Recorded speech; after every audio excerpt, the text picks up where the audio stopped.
Hi, it's Lou here again from this patch of earth, and today I've got a little job that I need to do, so I thought I'd bring you along and show you how I do it, because I do it a little bit differently. And what I'm going to be doing is applying some copper spray to my peach nectarine trees for leaf curl. And you can also apply it to apple trees for apple scab. So we'll get a little shot of this leaf. This is what apple scab looks like. Now, funnily enough, the tree just behind me, which is a Pixie Crunch apple, did not get affected at all by apple scab last year.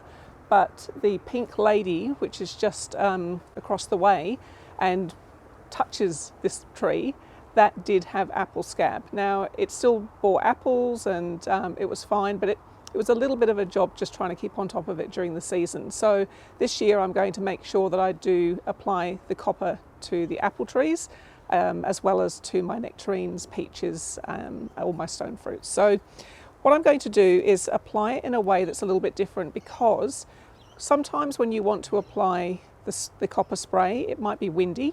Now, even though it is an organic treatment for your trees, you really don't want to be making it, liberally spraying it everywhere, because it still does affect some of those beneficial insects. So you want to make it as targeted as possible. So they do recommend that you spray it early in the morning, perhaps before the bees and that are active. There's not really any bees around now, it's a bit too cold for them.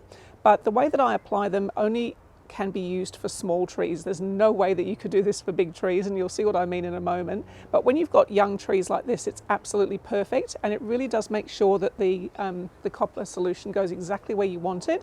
It's not going to be blowing in your eyes in the wind, and also it's not going to be blowing on any other insects. So stay tuned and I'll show you how I do it. So here's a couple of the brands that you can get of the leaf curl spray. One of them is Yates, one of them is multi-crop.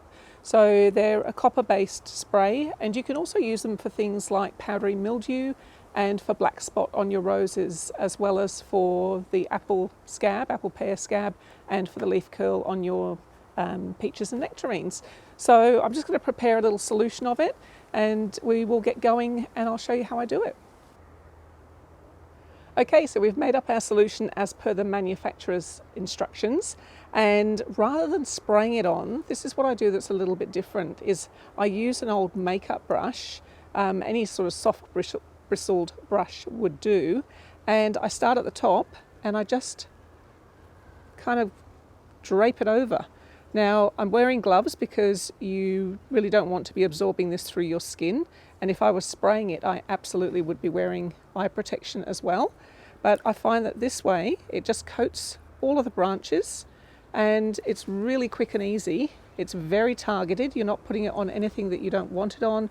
You're not having it spraying all around the garden on different insects, and it's really, really effective. Now, with your stone fruits that you want to do for leaf curl, your peaches and your nectarines, they do recommend that you do one dose just after the leaves all fall off, which is why I'm doing one now, and then one just as the buds are about to burst in the spring, and then maybe a third one a week later. I normally do two. I normally do one now and then one in the spring just before the buds burst. So, and I don't have any problem whatsoever with leaf curl, and haven't had for the last few years. So, maybe this is something you might like to try. I find it's quick and easy. It's probably, pretty much as quick and easy as doing the spray, but it's much more environmentally friendly, and I don't know, I just find that it goes exactly where I want it, and nowhere else. So hopefully this is handy for you if you've got peaches and nectarine trees in your garden, if you've got apples that might have apple scab, if you've got roses that may have leaf curl, the black spot, then give it a go. This is just a little bit of a different way of doing it, but if you've got young trees, obviously not the big trees, you're not going to be able to do this on those, you might do yourself some damage, but on the young trees it works really, really well. So I hope this is useful. And from this patch of earth, bye for now.